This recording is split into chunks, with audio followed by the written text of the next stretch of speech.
Okay, good evening, everyone. I hope so my voice is clear for all of you. Can you please confirm me once?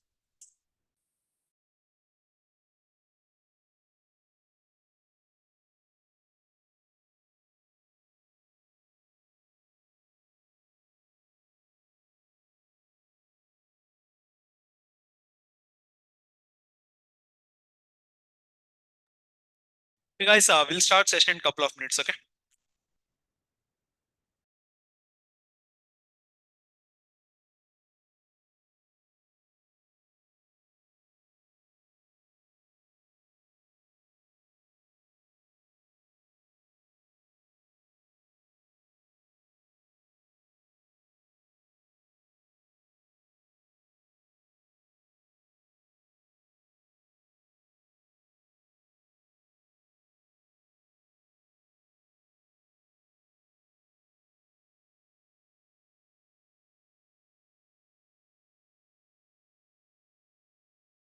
Okay. So in last class, we have seen Docker concept, right?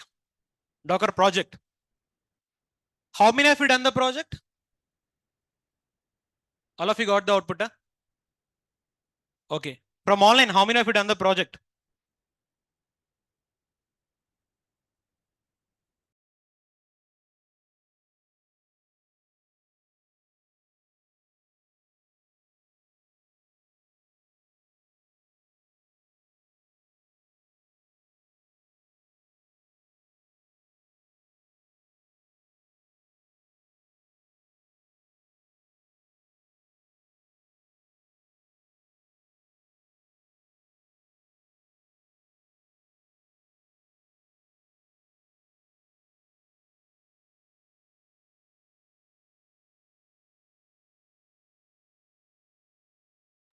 Okay.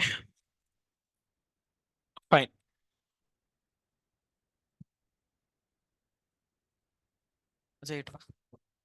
ఒక 1 minute ఇక్కడ నుంచి.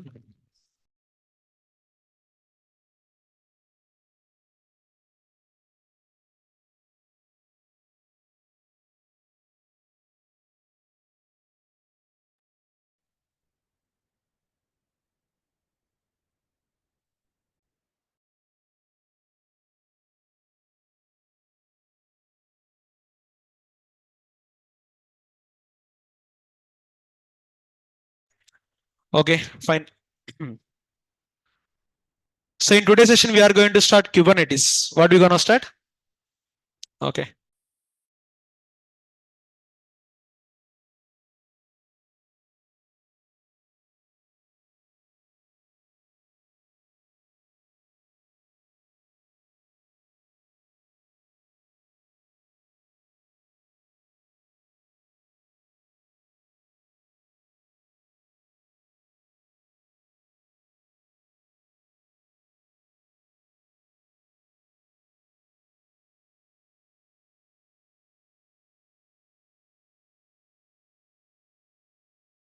Just give me a couple of minutes online.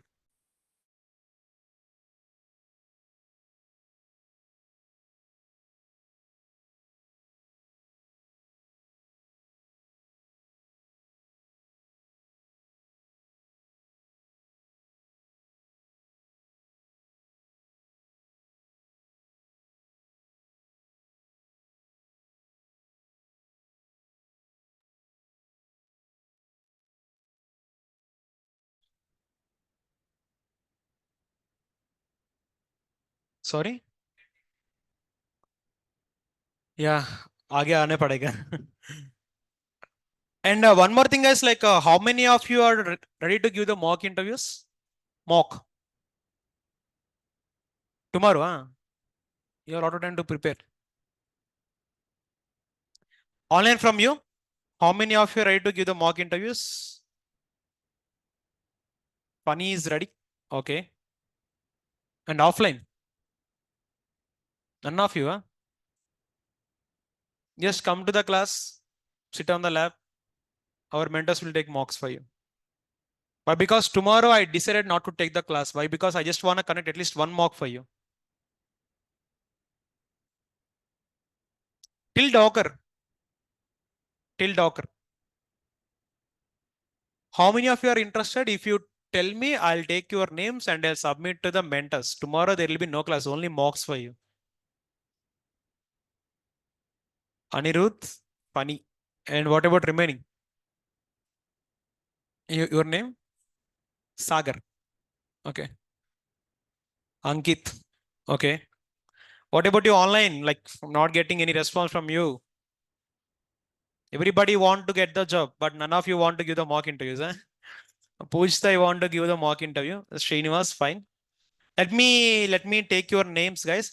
Online, whoever want to give the mocks, just please drop your name here.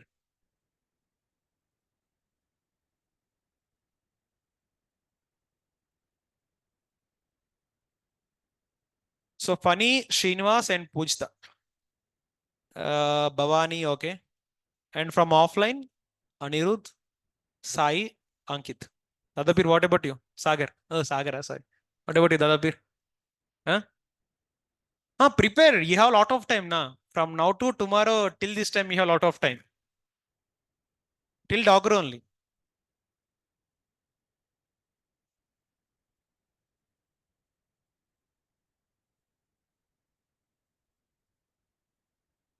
Interview questions you want, huh? Definitely I can give you the interview questions if you want. Sir, my study is not complete. It doesn't matter about the studies, man. Even I am not asking you to complete the studies. It's completely fine.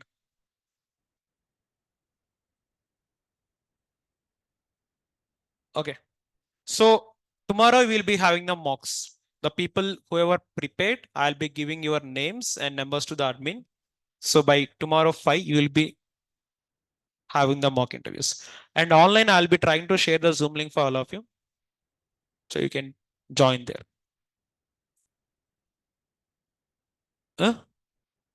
Feedback about? We'll share it. We'll share it for you. Everything we'll share it. Okay. So now jumping to the topic of today's session, basically we have seen Docker Swarm, but Docker Swarm is going to be having a lot of disadvantages. First one will be Docker Swarm cannot do auto scaling. Second one, in Docker Swarm we don't have load balancing. Third one, we don't have the default dashboard. So we use Portainer, which is third party tool.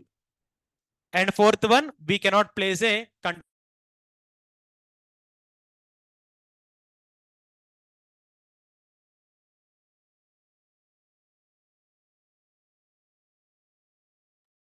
so, and next one will be easy to use for the apps. So again, I'm telling here. So in Docker Swarm, we don't have auto scale, we don't have load balance, we don't have default dashboard, and we can't place a container on the required server. And this Docker Swarm can be used for easy applications only. Now tell me, having this many limitations, can we use Docker Swarm as our primary container orchestration tool? No, right? That is the reason why we don't use Docker Swarm in the real time. Okay. See, no auto scaling, no load balancing. That means if unfortunately if the traffic got increased, what will happen? It will be crashed. Correct or not, sir? Why? Because automatically it cannot scale and automatically it cannot distribute the load also. So to avoid all of the limitations, we started to use the Kubernetes. What we started to use? Let me tell the story of Kubernetes. There is a long story for Kubernetes. Where is the paint? Yeah. Tell me any some Google applications, which you use commonly and frequently. Gmail, huh? Daily use Gmail, huh?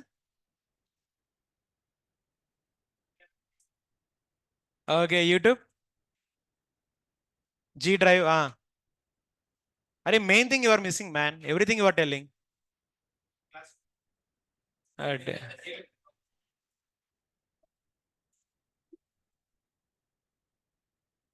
I have given the hint also. No. Chrome, Google Chrome. Guys, Google Chrome is one of the mostly used application or not? And enter all the Google applications, Chrome will be mostly used, right? Then you forget the main thing and telling all the remaining stuff. Huh? Telling the services, huh? Okay.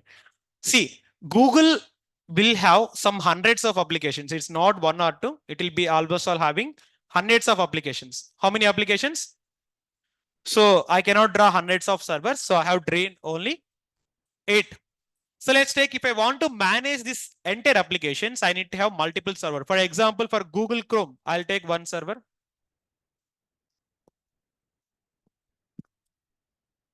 For Google Chrome, I take one server. And for Google Photos, I deploy this application on some other server. Oh, Google Photos, right? Next,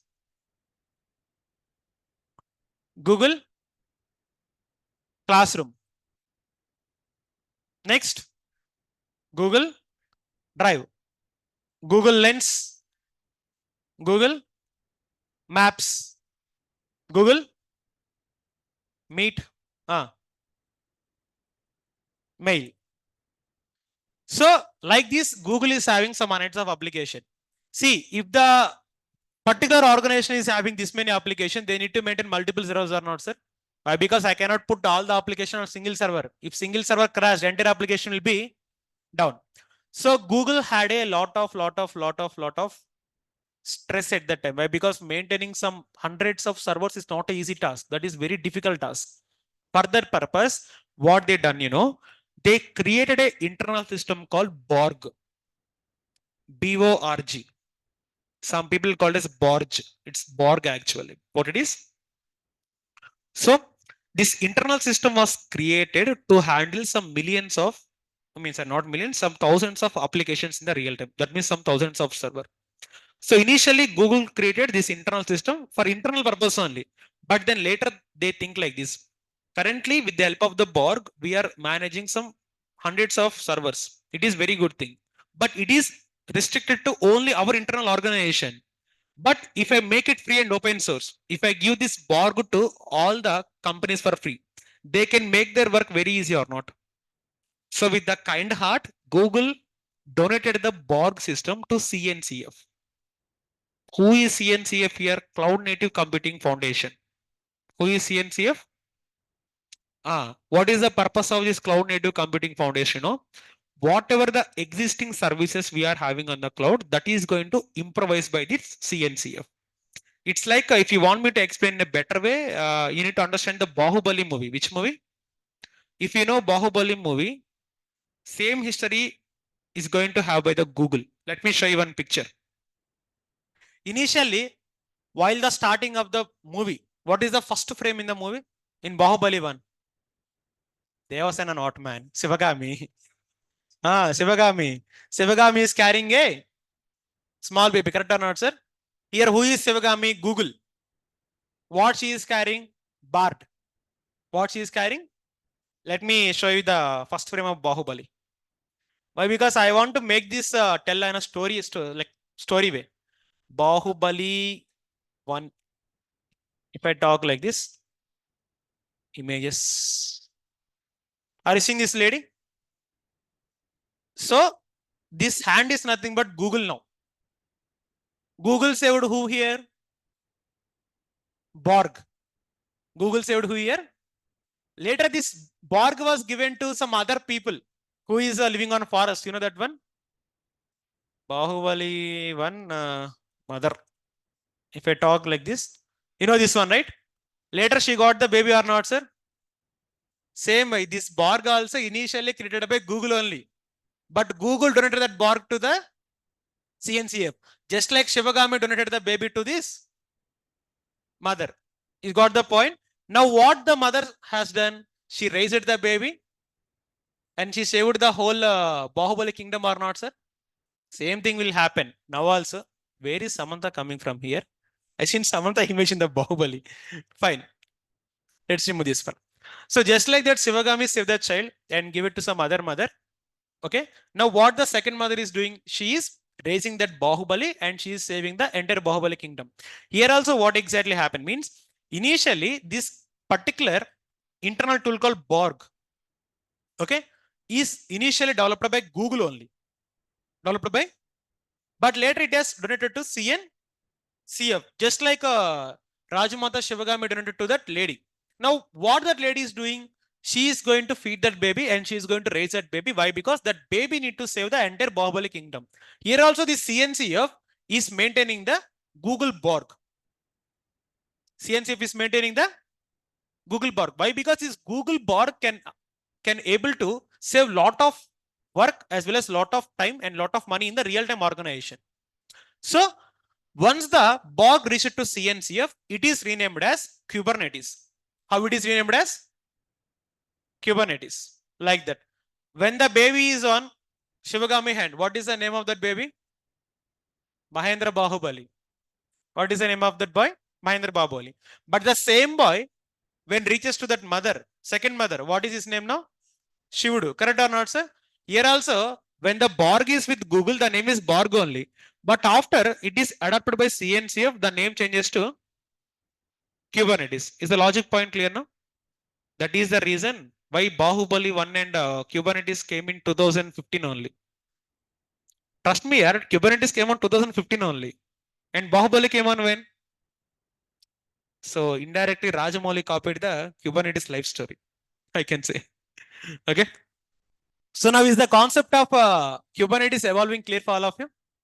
Initially, it was maintaining by Google, but later given for why to given CNCF to maintain and to improvise the existing functions. Clear or not? And it's similar to which movie? Bahubali movie. Just now also I discovered. Even I don't know previously. Okay, just now only I discovered. Fine. Okay, sir. Now you got something about this point. And remember, guys, this Borg was written on the programming language called Go programming language. Which one? Here, the entire history I have given. Okay, Borg was on 2014, but Kubernetes came in the year 2015. And the word Kubernetes come from the Greek word called pilot. Which one? Pilot, or you can call as salesman. If I show you the presentation, you'll be getting the complete clarity. So let me open the presentation here. If I type Kubernetes here, Canva. Let me open Canva.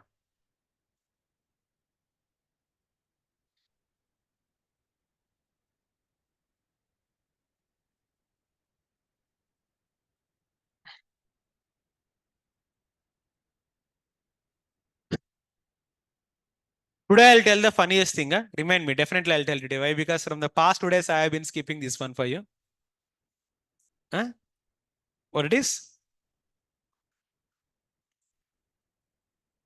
Database note.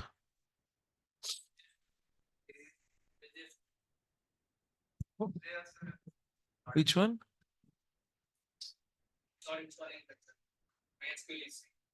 MySQL not. I'll tell. You are putting us in suspense, but you will get some clarity. But before the telling that suspense thing, I'll ask you a question. Like you watch cricket, right? What is the average age of Indian cricketer? At what age most of the people will get chance to perform in an international level? Average age 20 to 25, right? But at what age Sachin comes into international cricket? You are telling about retirement age. 16 years. And at what age Rishabh Pant comes? 17 years, some X months, right? Remember this topic, I'll tell why I have said this point at the end, okay? See, I'm discussing about now Kubernetes. If you go and see this Docker logo is having a ship which is carrying containers, right? For example, if I want to control this ship, I need to have the steering or not, sir? That steering is Kubernetes here. What is the steering? Kubernetes. Docker is nothing but a ship which will carry containers. If I don't drive that ship properly, are the containers are going to sink or not, sir? That means containers will die. So in order to make this ship in a balanced way, I need to have a steering. Here the steering is nothing but my Kubernetes. That is the reason of this logo. Whenever if you can go and see the Docker and Kubernetes logo, these both will be, one is ship which will carry containers and one is the steering which will carry that whole ship. Okay. So this is the background story of these logos. Docker will carry the containers. But if I want to make this ship travel in a balanced way. Definitely we need to have steering. Without steering, which you can drive? Can you drive any kind of object? Definitely steering is mandatory. So to make this control of the ship, we need to have the steering. That steering logo is nothing but our Kubernetes. Okay. So here if you can see the shortcut of Kubernetes will be KATS. Why? Because first letter and last letter. If you go and see in middle, how many letters are there? 8. Okay. So that is the logo of the Kubernetes. Shortcut will be KATS. Fine, sir. Now if we go and see, already this we discussed. What is the limitation and what is the Kubernetes intro? If you go and see the architecture part, in the architecture part, tell me, just see the diagram for 1 minute and tell me what you understand by the diagram. I'll give you 1 minute of time. See the diagram and tell me what you understand by the diagram. I'll explain the later concept.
So tell me what you understand by this diagram. Huh?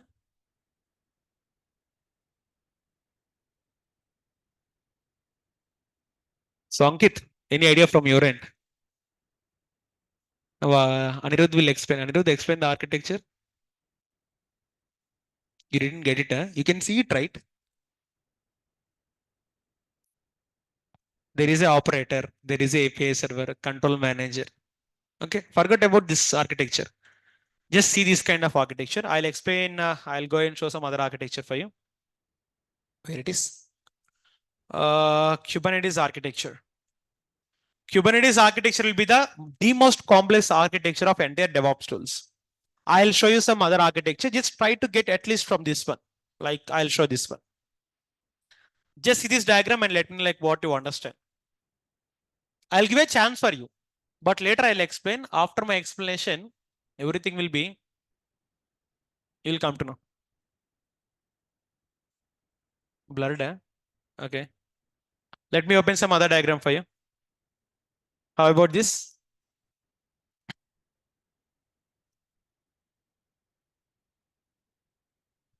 First one బాగుంది కదా.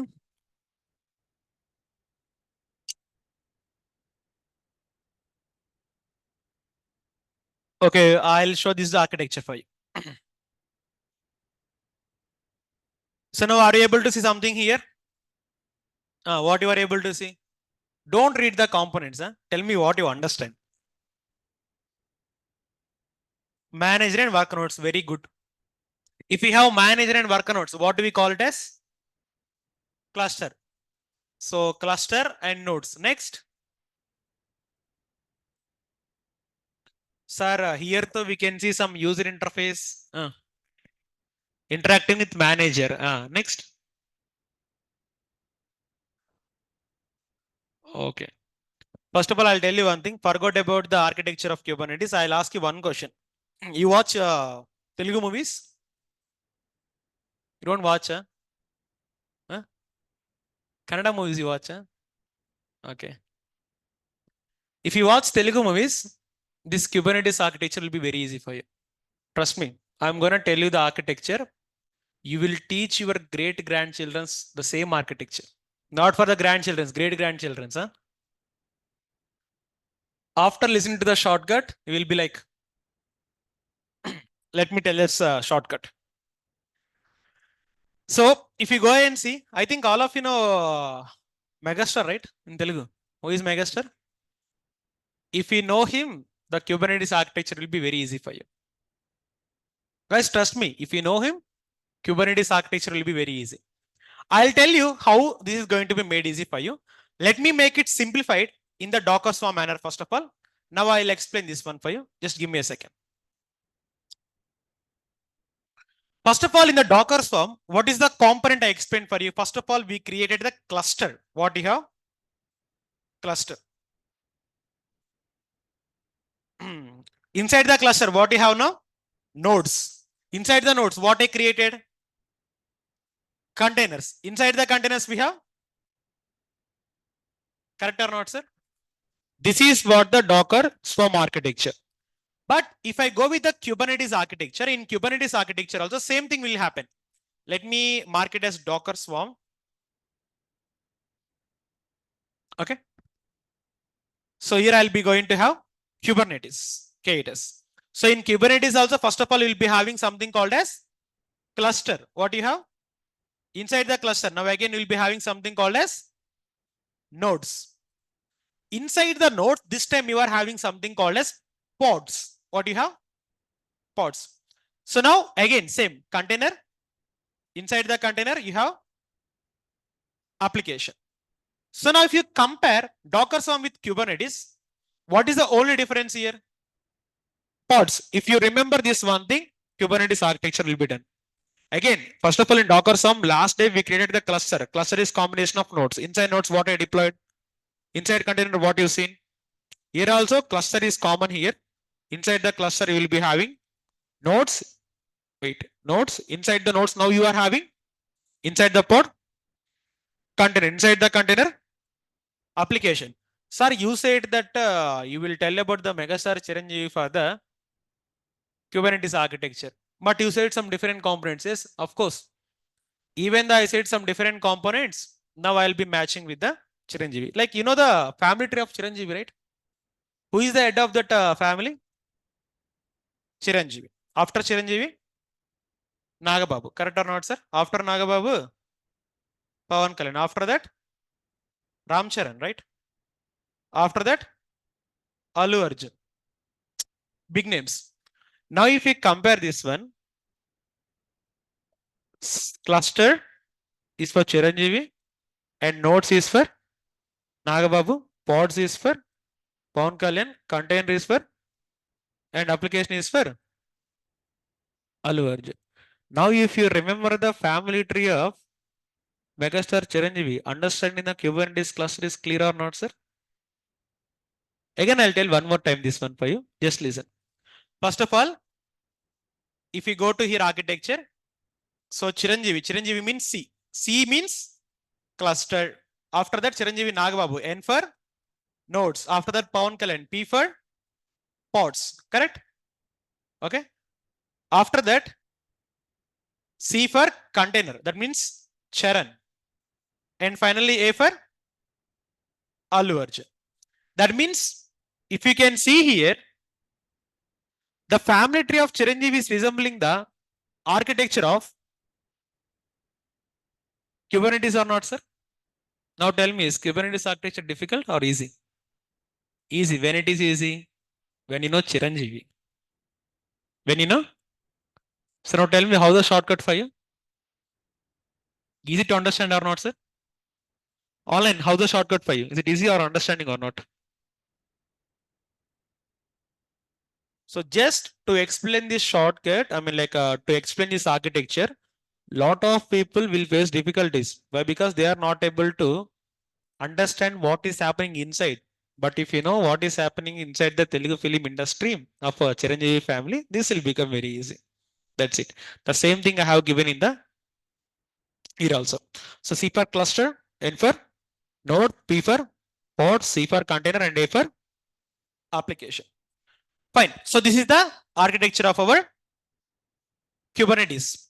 Now in the Kubernetes architecture, basically we have majorly two nodes, sir. How many nodes we are having? One is the master node, second one is the worker node. If you can go and see here, I'll be having my master node and rest of the two will be my worker node. So now I'll explain what are these components inside these nodes. In master node, first of all, I have API server. API server is nothing but it is the server which can communicate with user. For example, I'm a user. I want to execute a command. I'll give that command to API server. API server will take the command, execute, and give me the output. Just like Docker client. You know Docker client, right? What Docker client will do? Takes the command, execute, gives output. Here also same thing. API server communicate with the user. It will take the command, execute, and gives the output. Second one will be etcd. Some people can call it as etcd. What do they call it as? You can call it as etcd or you can call it as etcd. It is nothing but database of our cluster. What do we call it as? So this will store the complete information of a cluster on the key value pair. For example, I have a cluster.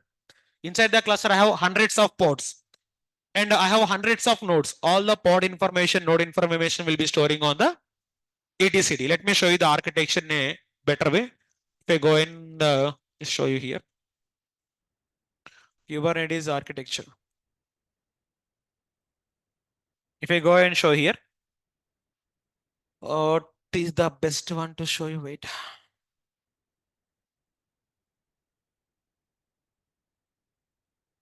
This seems the best one to explain.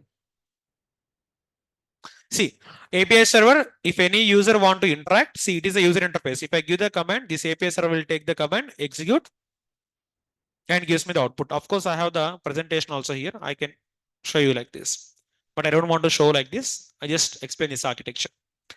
Second one will be etcd. That means I have worker node 1, I have worker node 2. In worker node, how many pods are there? 3. In worker node 2, see 3. All these 2 worker nodes and 6 pod information will be storing on etcd. That means if I want to get any pod information, I'll be getting from etcd. It is a database of our cluster. Third one will be scheduler. See, as a user, I want to create a pod. See, here you don't create containers. Here you create only pods. Pod will create the container itself. See, as a user, I want to create a pod. So I'll tell to API server, go and create the pod. Now, the purpose of scheduler, once I tell to API server to create the pod, API server will ask to the scheduler. Scheduler, this user want me to create the pod. Tell me which worker is better. Here, how many worker nodes I'm having? Worker node 1 is having 1 CPU, worker node 2 is having 2 CPUs. Which one is better now? 1 or 2? So scheduler will check the worker node hardware properties.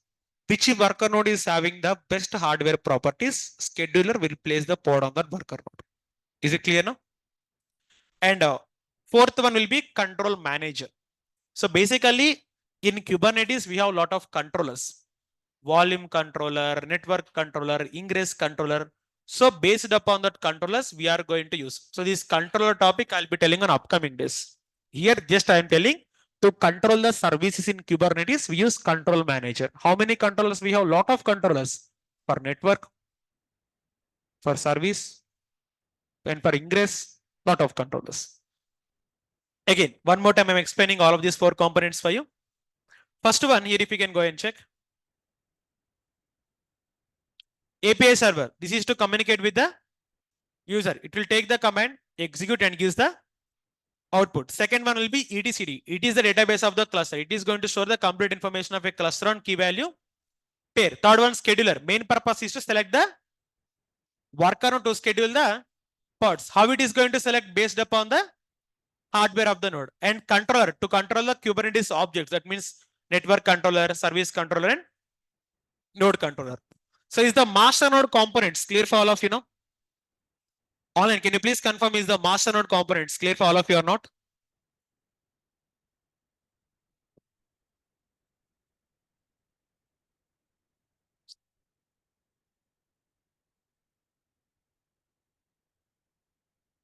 Clear. Next, coming to the worker node, first of all, we have something called as kubelet. Which one? Sir, the main purpose of kubelet is it is an agent. Agent means whatever happening on the worker nodes, this kubelet will go and inform to the master node. For example, say I create a pod inside the worker node. Now kubelet will tell to master node, a pod is created.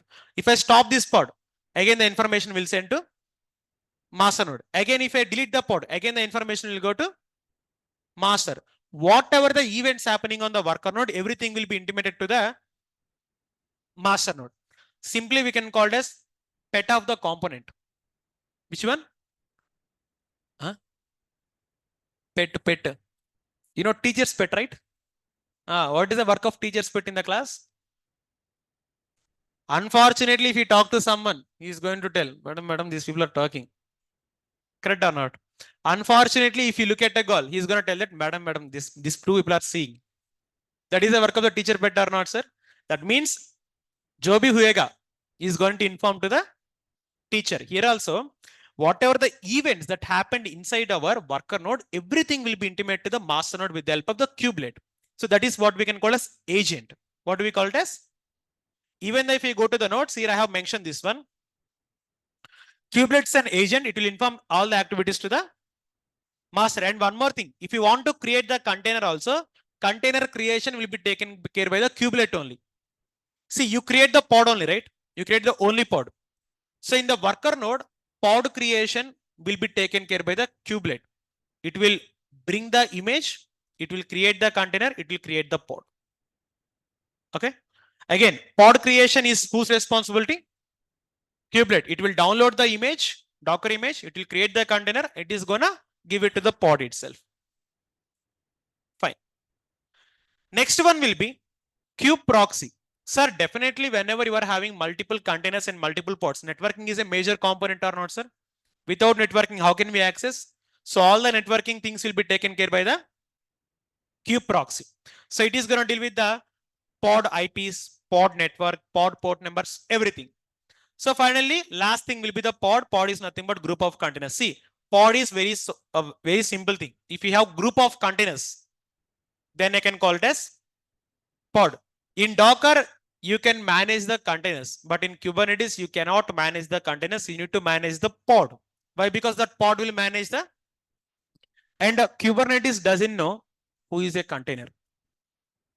There is a famous dialogue in a Pokri movie, you know.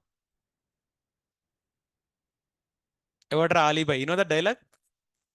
If you go to Kubernetes cluster and talk who is container, Kubernetes is going to tell Evadra container.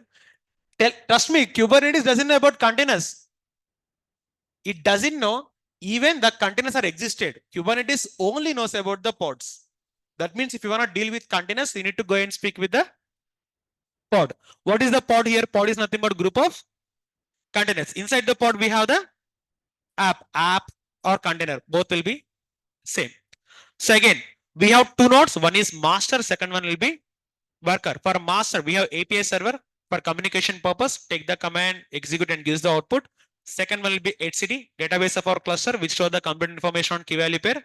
Third one will be scheduler. Select the worker node to place the pod. Depends upon the hardware property it is going to select.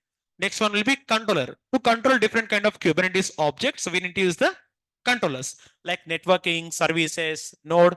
Lot of controllers are going to present in the Kubernetes concept. I'll tell you what are the different containers you're going to manage in real time.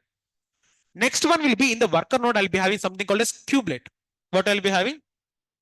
So kubelet is an agent. It inform all the activities to the master. Next one will be kube proxy. It deal with the networking like IP address, networks, and ports. Third one will be the pod. Pod is nothing but a group of containers. Inside that we have the application.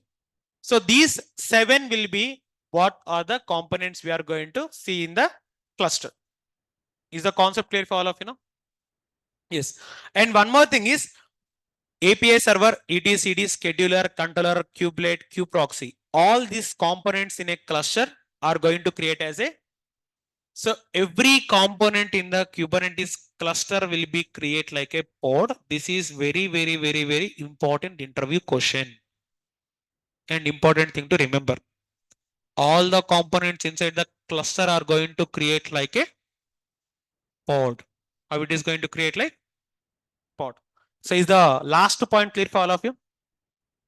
Online, can you please confirm is the last point clear for all of your note?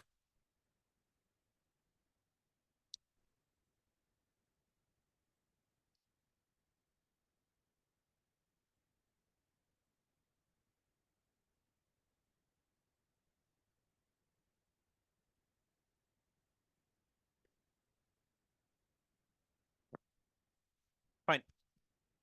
So Ramu, all the components inside the cluster is going to create like a pod means.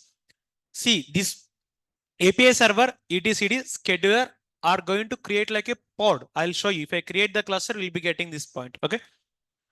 So now coming to the type of clusters, cluster is nothing but multiple nodes.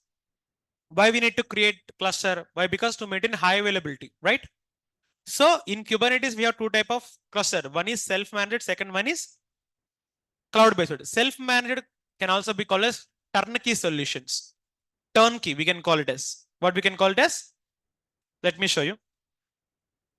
This is something difficult to spell, but I'll show you.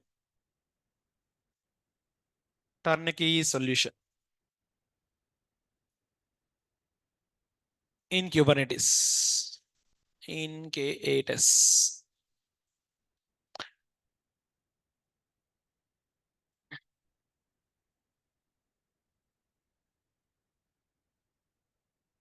If you can read this, you will be getting turnkey cloud is a cloud product. No, this is not.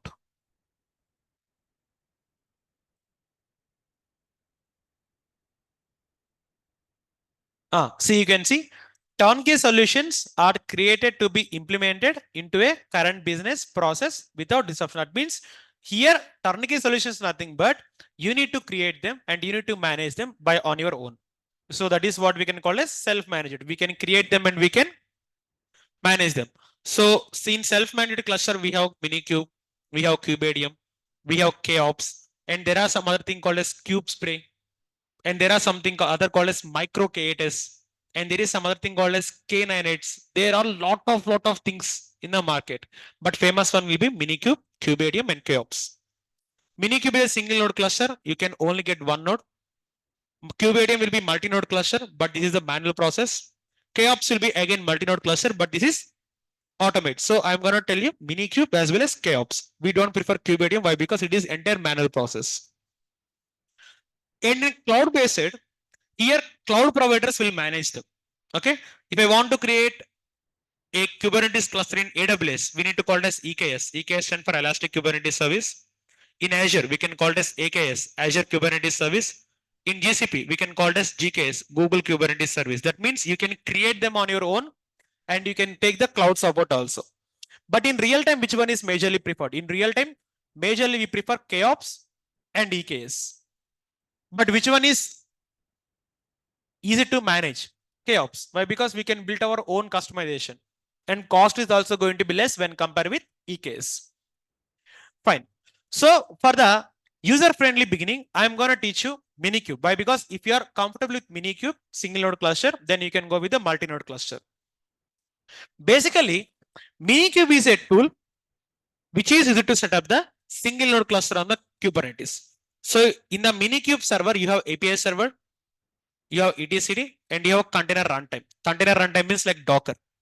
So in real time, we use it for developing and testing activities and for local purpose hosting.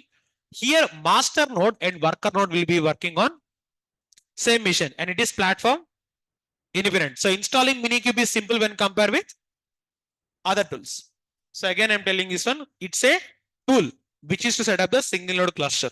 So it contains all the Kubernetes component like master, like API server, etcd, scheduler, everything will be there.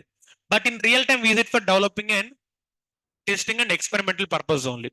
So here master and worker will be running on same machine. It is platform independent and it is very easy to install when compared with Kubedium, KOps and EKS. But what is the note point here? In real time, we don't implement this on production. Why we don't implement this on production? Tell me.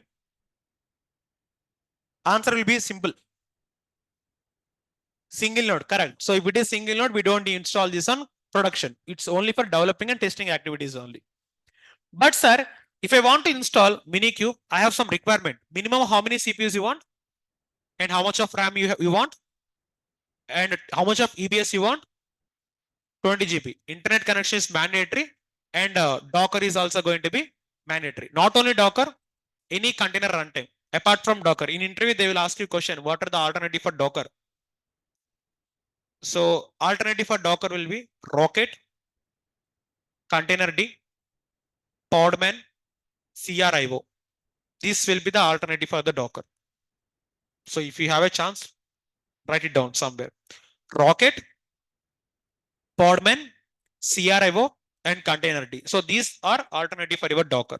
And what are the alternatives of Ansible, Chef, Puppet, SaltStack? What are the alternative for Jenkins, Bamboo, GoCA, CircleCA, Tavis?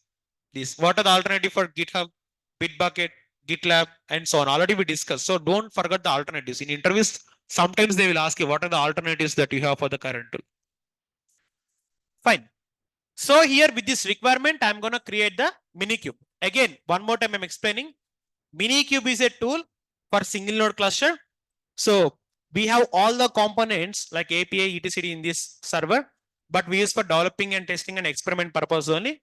So here both master and worker node will be running on same machine. It is platform independent and installing of Minikube is going to be simple when compared to other tools. So, but what is the major disadvantage here? We use it for only developing and testing only, but in production we can't use it. Why? Because single node. And what are the requirements? How many CPUs you want? How much of RAM? How much of EBS? And internet connection is must, as well as container tool. So I'm going to launch an EC2 instance based upon the above requirement. Mahesh, I'll come to your question. Let me create the server. So name will be Minikube. Guys, AMI I am taking here Ubuntu. You can take 24 and you can take 22. That was fine. So instance type. Can I choose T2 micro for it? Why? Because we don't have two CPUs. So I'll be going for T2 medium. Of course, it is paid, but we need to definitely use it. Key pair I'm using. And security group all traffic. What is the EBS volume? 20 GB.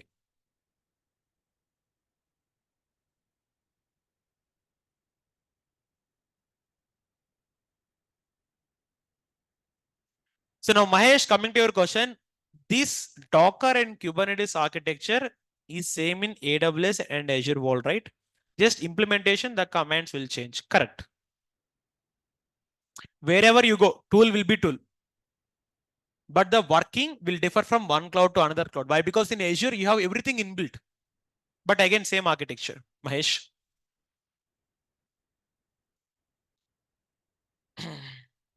So I'll be connected to the Minikube. So guys, directly you can go to my GitHub and you can run the script. Okay, let me show you the script. This script will be very lengthy. So I'll be going to the GitHub. And one more thing, have I shown you how to create the README page for yourself? How to create these kind of pages? Ille. Okay, I'll show you how to create these kind of beautiful pages for your GitHub. But I don't think so it's mandatory, right? It's not required, right? No, I am asking, is it required or not? I only said that.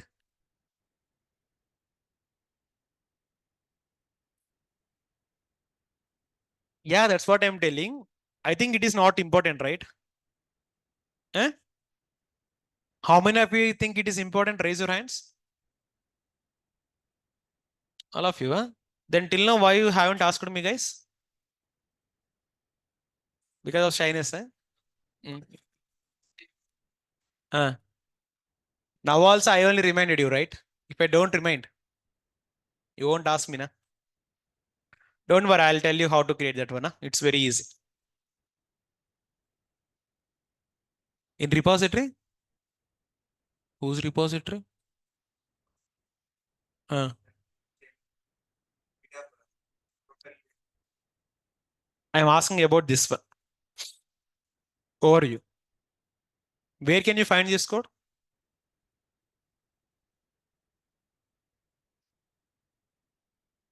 Ahuna. You cannot see this code anywhere. Okay. This is completely different.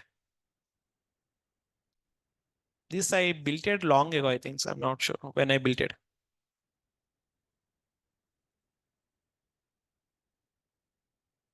You can do the same thing, man. You can do the same thing. Okay.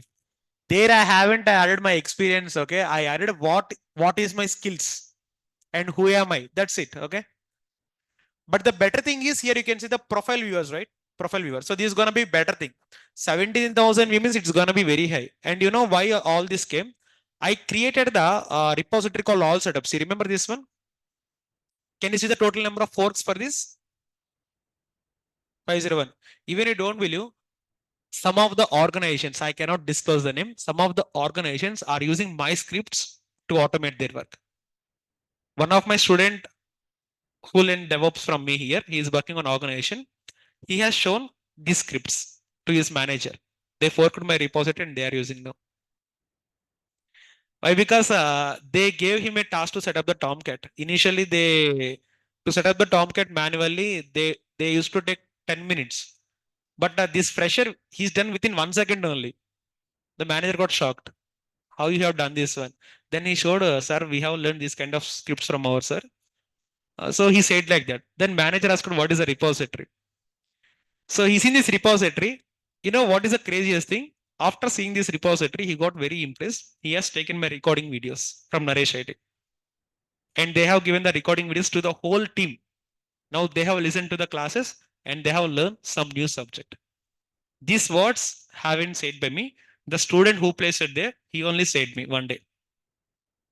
You can understand how much of things you're going to automate in the real-time organization.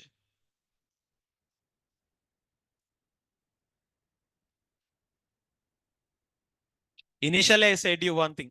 If you learn here, you are going to learn a lot of automation. Till now, tell me how much of automation we learned? Writing the pipelines, very easy or not? Writing the playbooks, writing the Docker file, installing the Tomcat. Of course, still there are a lot of automation to learn. We are in the hub of the course only.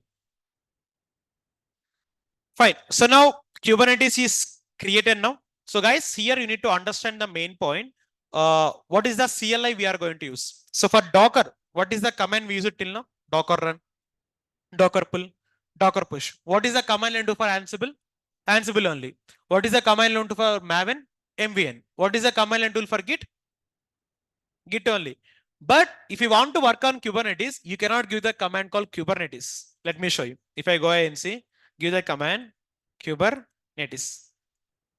What is going to tell? Not found. Or if I try to give KTS, is it going to work? Kubernetes do not work with the Kubernetes command. There is a command called kubectl. Which one? You can call it as kubectl or you can call it as kubectl. Both will be same. So if you want to interact with the Kubernetes cluster, you need to use the kubectl command. Kubernetes command will not work here. Okay. So that is what I have mentioned here. Kubectl is the command line tool for the Kubernetes. If you want to execute command, so we need to install kubectl. Here already I installed the kubectl. If you can go and see in the script, I installed Docker. Let me explain the script for you first of all. Here if you go to my Canva, I'll just give an overview for you about the script. Wait.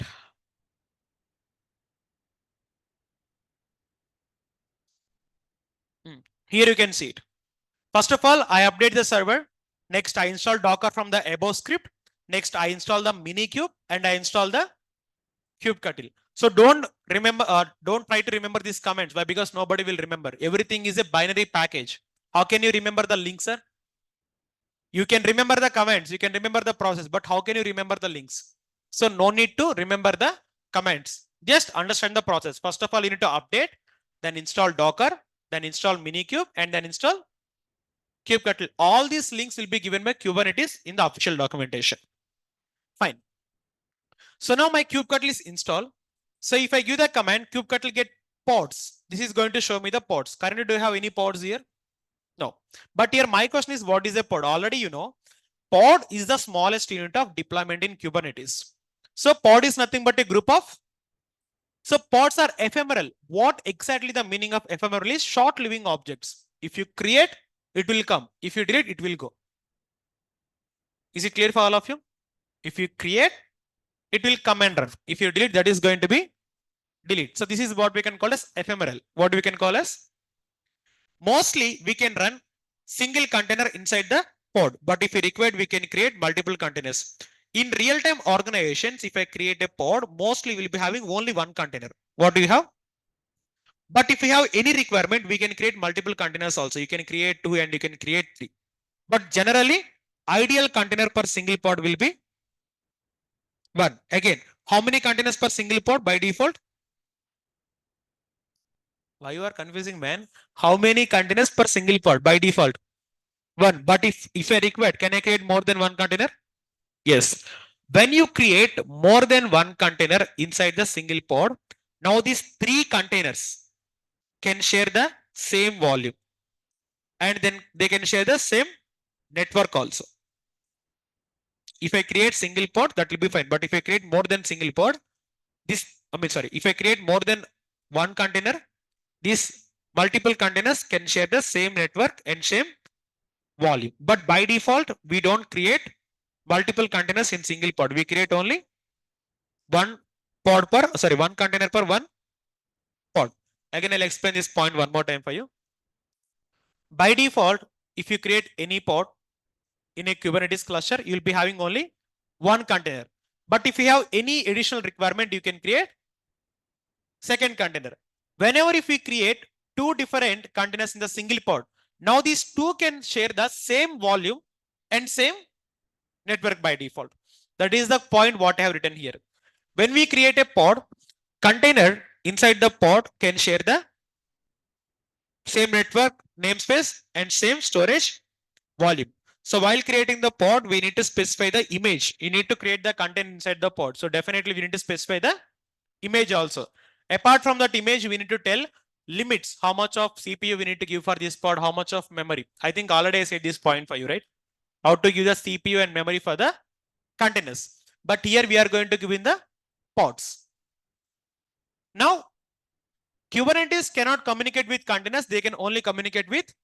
That is the reason we need to give limits for only pods, not for the containers. HSR, you said that pod is nothing but group of containers. By default, it will come with one container. But if additionally want, you can create multiple containers. And Kubernetes can only deal with the pods. But if I want to create the pod, how many ways I can create? You have 2 different ways. How many ways?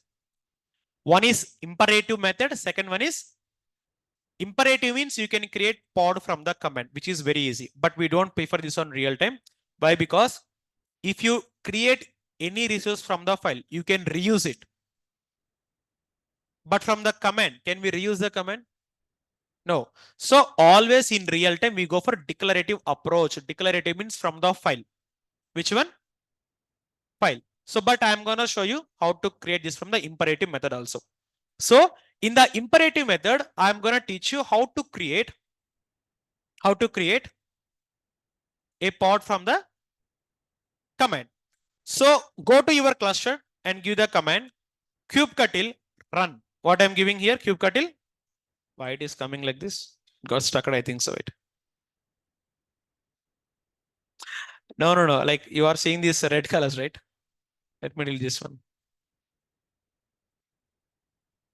Hey, it's not going, man.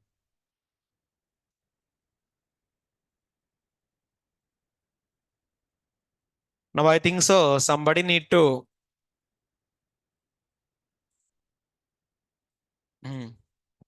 Huh? It's gonna. I think somebody cracked and hacked the main company firewall. Huh? Fine. So give the command kubectl run. Name of the pod will be pod1. By using the kubectl command, I'm running the pod call pod1. Run is to create the container. For pod also, we need to give run only. And inside the pod, you have the container. You need to give the image. What is the image I'm giving?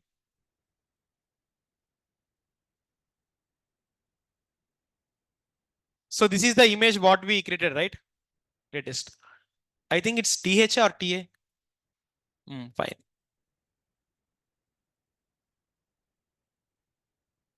So now if I give the command, you can see pod got created. What is the name of the pod? Pod1. It is created. To get the pods, give the command kubectl get pods. So this command will be able to list out the pods. Are you seeing the pod got created? One by one. That means inside the pod you have one container only that is running.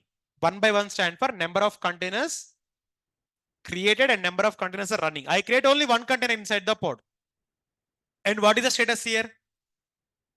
running. So how many seconds it got created? Sir, you can run the command kubectl will get PO or kubectl will get POD or kubectl will get PODS. Anything will be fine. PODS you can use, POD you can use, or PO also you can use. Anything will work for your command.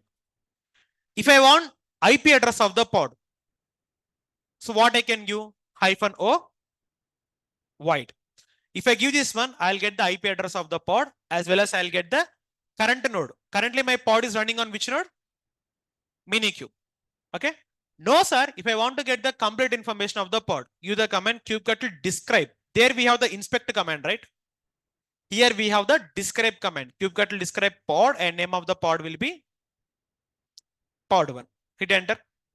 Are you getting the complete information of pod? It is the pod1. It is on default namespace. So it is running on minikube with so and so IP address. It got created on so and so time. And inside the pod, you have containers. Okay. What is the container ID? And from where you got the image? And you where the image got hosted. Everything you are able to get or not. Like that. Finally, if I want to delete the pod, instead of describe, put delete. What I'm gonna put? Now the pod is going to be deleted.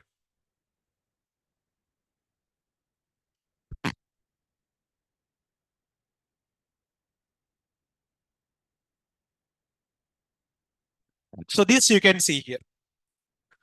Again, command to create the pod is kubectl run, name of the pod, and image, whatever you want to give. What is the command to list the pods? Let me do it practically for you one more time. Why? Because if I show you practically, that's gonna be more effective for you. So give the command kubectl run, name of the pod will be pod1, but I can take any name. Let me take the pod name as Raham and give --. Image also you can take anything. I'm taking Nginx. What I'm taking? So the pod got created. What is the name of the pod? Raham. Tell me the command. How can you list the pods? Kubectl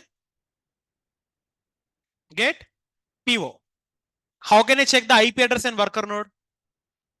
-o void. Sir, if I want to get the complete information, kubectl describe pod. Name of the pod will be Raham. And if I want to delete, instead of describe, what I need to replace? There you go. So these are the commands I have given, very clear for all of you. But this method we won't prefer much. Why? Because it is a static method. Next time, if you want to create the pod, again, you have to rerun the same command, which is very difficult. All the times we cannot run the command. That is the reason why we go for declarative approach. Which one? Declarative means by using the file called manifest file. In Kubernetes, the files will be called as manifest file. Guys, whenever if you are writing the manifest file, you need to have mandatory fields. What is the meaning of mandatory field? You know, without these fields, we cannot create the manifest file. If you write manifest file for any Kubernetes resource, these four will be mandatory: API version, kind, metadata, spec. These four fields will be mandatory for every manifest file. Let me write them here. VM, like I'm gonna give the name called pod.yml. So first of all, API version, here V will be capital. Next one will be kind.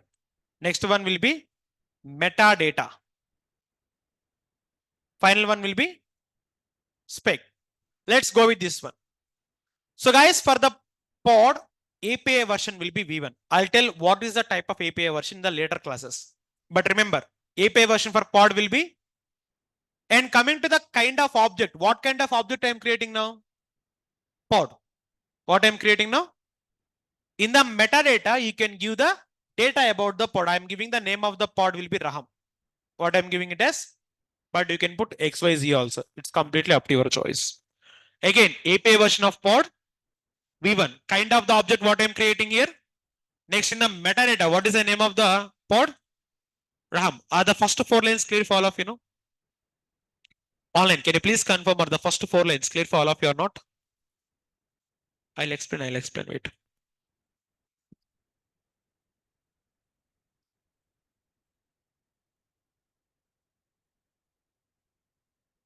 Clear, fine. So now coming to the spec here, spec stand for specifications. What does spec stand for? Specification about what? Containers. So here I'm giving hyphen, name of the container will be container one. And image of the container will be, you can take whatever image you guys want. You can take Anit Aluri image or you can take Nginx also. For simplicity, I'm taking Nginx. Again, I'm telling spec stand for specifications. Here I'm using container specifications. What is the name of the container? Container one. You can put any name here. What is the like image I'm using for container? You can also give any image name. So again, API version will be B1 kind. I'm creating a pod. Metadata. What is the name of the pod here? Ram. Coming to the specifications about the containers. What is the name of the container here? Container one. What is the image name? Is it clear for all of you? Online. Can you please confirm all of you? Is the manifest file clear for all of you or not? Why? Because it's very, very important. If you are not clear now, just let me know. I'll explain one more time if you want. Okay, it's clear from Ramu, Pallavi, and Shubhangi. But what about remaining? What is Nginx? It's the image.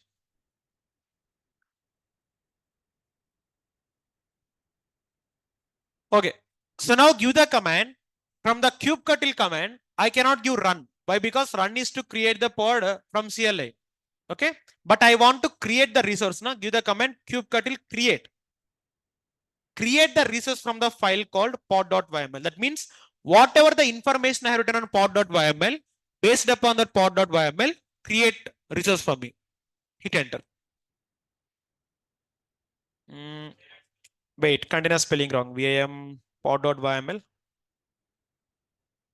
CONTAI. Here TA I need to give, but AT I have given. TINERS. From the kubectl, create the resource from the file called pod.yml. Now tell me what is the command to list the pod? Kubernetes get kubectl get pod. Next, I want to get the IP address and node information. Wide. I want to get the complete information. Name of the pod will be, oh sorry, pod one not Raham. I have given the wrong pod name, Raham. I got now. Finally, if I want to delete, give the command kubectl delete pod. Is the pod got removed or not, sir? So this is the way how exactly we are going to deal with the Kubernetes.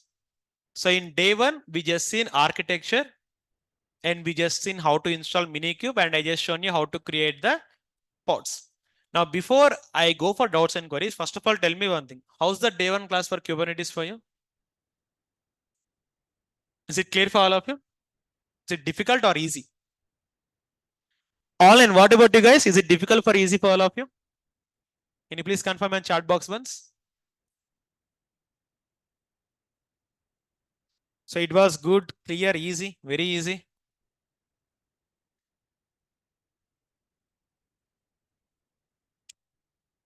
It was interesting. Mast sir. ఉంటది ఇప్పుడు ఇలానే ఉంటది. Fine. So Kubernetes is gonna be very easy tool when you understand the basic architecture. One suggestion I give for all of you is in Kubernetes, don't focus on the codes.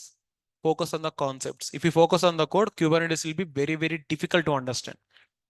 Codes are not mandatory. Concepts are mandatory. Is it clear? Fine.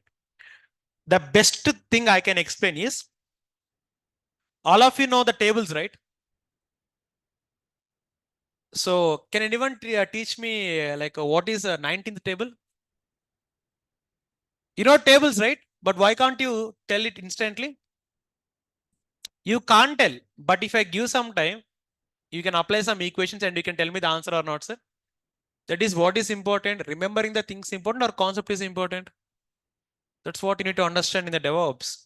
Codes are not mandatory. Even if you ask me, 99% I can write any code, but that 1% I can't write some codes.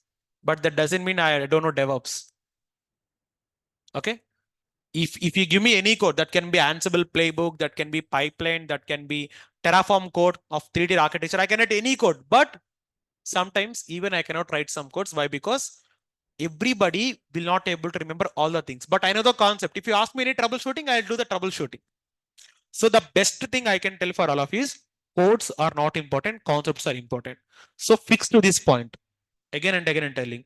If you focus on the codes for Kubernetes, you will never learn Kubernetes. But if you focus on the concepts, that's gonna be very easy for you. Is the message clear for all of you? Know? All in. Can you please confirm is the message clear for all of you?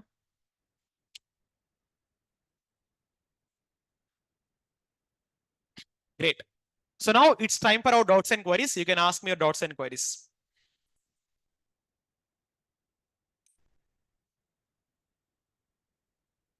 If the doubts is done, I'll come to that point only. Crazy thing I'll tell you, but before that, let's finish the doubts and queries. I think all people are interested on craziest fact only. I'll go to that. So guys, previously, last day only, I got this news that one of my previous student named Subramanyam, his name is Subramanyam. He was very dedicated student. Last day, I got the message from him actually. I'll just show the message. I don't show anything. I'll just show the message. Here I can see. Search box is the first top one here. Recently, he got the offer from a so-and-so company as a fresher only. Huh? Can you guess the package of what he got as a fresher? 10 is very bad. He got the package of 5 lakhs. How much? Not as experience, as a fresher. How much? Fresher. Even you can go and check here. Since from the beginning of the course, he was very interactive. Even if you can go and see, I guided him a lot. Even his resume building, everything I have given as my best. If you ask some suggestions, I'll be there for him. And coming to, you can see it lively our conversation. The Febhead is given his resume. Sir, I just created a resume. Please kindly tell me like, is there anything changes? So I checked the resume and I let him know some things like what he need to improve. After that, he showed me this message today. So I got a job as a DevOps engineer in Bangalore in so-and-so company. So all grade goes to you. That was completely fine. And if you can see the next thing here, what he mentioned is all the concepts what he learned from those concepts only he got the interview questions and he placed. And if you can go and see the offer letter, what is the salary he got here? See this one. It's a monthly salary. It is a yearly package. What is the package he got? Of course, the image is blurred, but that's fine. Okay. So now by seeing this one, you will come to know like even still as a fresher, you will be having a lot of opportunities. Correct or not, sir? Then there is some other thing I'll show you. There is one of my other student called Prerna. Her name is Prerna. She's from non-IT. You don't believe. From non-IT, she came to IT. And you know how many packages, like how much of opportunities she got, you know? She got totally 4 offer letters, not from 1 or 2. Let me show you. Prerna.